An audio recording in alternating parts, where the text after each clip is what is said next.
PC Wizkid here with a DIYPC RGB case with tempered glass. So I've got the DIY SD1 RGB mid-tower case, which is pretty nice.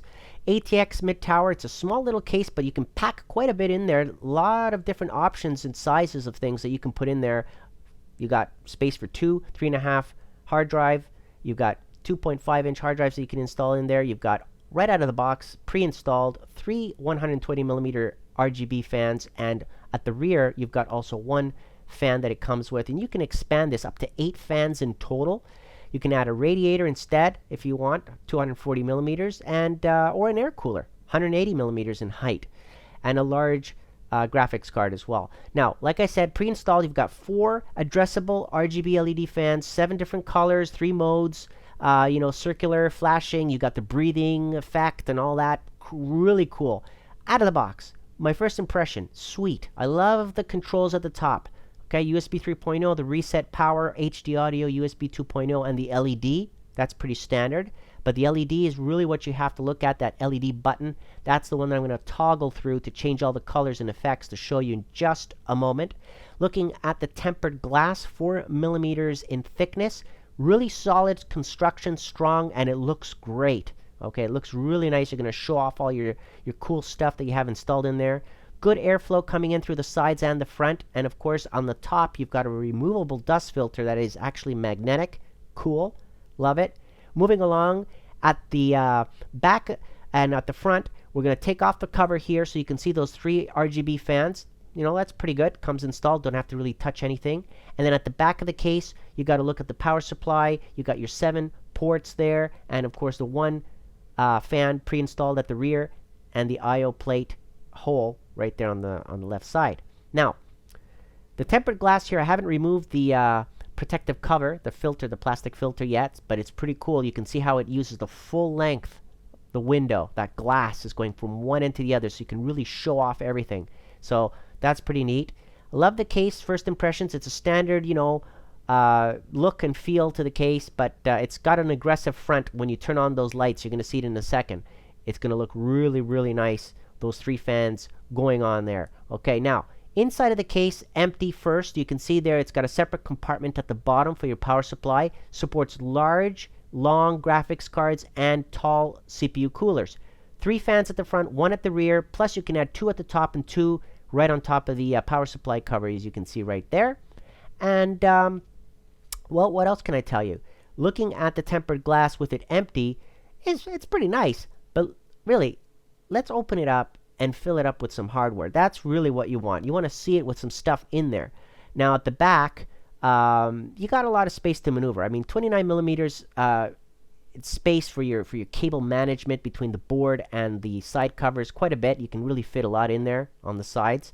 You can see also the hard drives, the 2 3.5-inch, and then SSDs can go on the left. Okay, huge CPU cutout there. And of course, on the left, there's your addressable RGB LED controller that I was talking about. Okay, with all the fans, you connect them all in there. Here's a picture of the bottom of the case with the feet and the dust filter for the power supply. And another look at the case here with it empty, and now with it full. Okay, so we've got a nice board in there. We've got the graphics card installed. We've got some memory in there. So we're going to turn it on now and coordinate a couple of lighting combinations here. Now, out of the box, like I said, it already comes set up for you, so you don't have to go crazy on trying to figure things out. You can start off with this, for example. This is what I call the unicorn rainbow option. If you don't like that, just chuck it. Go for a different look, and there's plenty to choose from, trust me. So obviously, from having it all off to going through different colors and just having a solid color, right? So maybe you just want it red or green or blue or white or whatever. You have those options. I'm going to show you that. But I do like these 2-tone color combinations as well. You know, kind of like a neon look and feel. I mean, that's pretty cool. Otherwise, you can just have it just one color. Just have it always one, just showing white, for example. And white is not bad. I mean, here it is just turned on just white with my board red. Red and white, actually, I kind of like red and white. And here it is just all red. And that looks cool. I mean, depending on what you have installed and what you want, you can customize it. Here is that neon kind of look there with just, I guess, pink or purple, kind of, glowing in the inside. Now, like I said, you need to press this little LED button and toggle through the different options. The more you press it, the more you're going to be able to see everything. And I'm going to try to do my best here to go through as much as I can, without, skipping over a few colors. But I think you get the idea. I mean, obviously, because this is addressable and it supports the Aura controller and boards that have that effect, you can actually control and customize this further. You don't have to use the out-of-the-box colors and effects, but these are the out-of-the-box ones, okay? And I love them. I mean, they're pretty cool. You can have it doing that rotation, that circular fashion. You can have it breathing, actually. You can have it do, the glow that kind of goes in and out. Here's a two-tone with the green and red. And then, of course, I'm just toggling through the different options to kind of show you, again, two-tone color combinations of it, just cycling through that. So you get an idea, again, on the capabilities out of the box without knowing or doing anything to customize the lighting. It's just there as an option for you to choose should you like that, right? And like I said, I kind of like the white and the red, or maybe a color combination in there. Kind of neon looks kind of cool too, depending on what you have inside. Maybe you have a liquid cooling system or something else with RGB and you want to coordinate that with the rest of the system.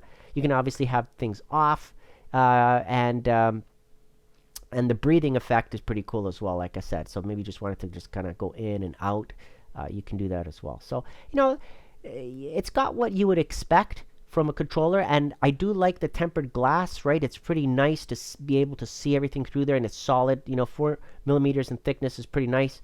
You're not going to break that very easily, I tell you that. So it is heavy. Keep that in mind. Obviously, the whole case in itself is about 20 pounds, roughly. In the box, you're going to get the cable ties, the expansion slot bracket, screws, case speaker, pretty standard stuff. But, it's up to you how you want to customize this baby. The DIYPC folks have done a great job. Definitely liked, setting up this from top to bottom, installing stuff, and then showing you guys what it has to offer. If you're looking for the pricing, I'll add the latest pricing below in the description. You can click on that link and get to the latest deals on it. I'd like to thank the DIYPC folks for providing this. There's the link to their website if you're interested in seeing all their other lineup of cases. Comment below, let me know what you think. And again, thank you for watching.